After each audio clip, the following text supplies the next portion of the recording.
Alam mo ba, bago pa makarating sa atin ang mga Kastilang Kristiyano, nauna nang dumating ang relihiyong Islam sa Pilipinas.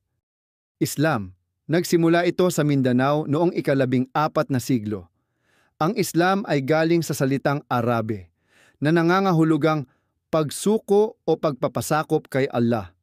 Ang mga tagasunod nito ay tinatawag na Muslim, at ang kanilang pook sambahan ay moske. 5 haligi ng Islam. Una, Shahada, pagpapahayag ng pananampalataya. Walang ibang Diyos kundi si Allah at si Muhammad ang kanyang propeta. Pangalawa, Salat, pagdarasal ng 5 beses kada araw, nakaharap sa Mekka. Pangatlo, Zakat, pagbibigay ng tulong sa mahihirap at nangangailangan. 4, Saum, pag-aayuno tuwing buwan ng Ramadan.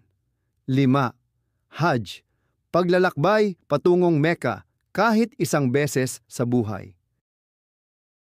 Quran, ito ang banal na aklat ng Islam. Dito nakatala ang mga aral ni Allah at mga gabay sa buhay ng isang Muslim.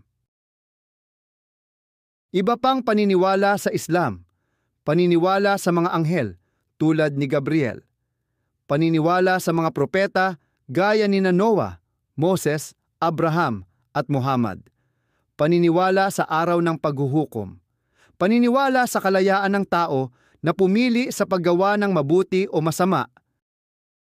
Hanggang ngayon,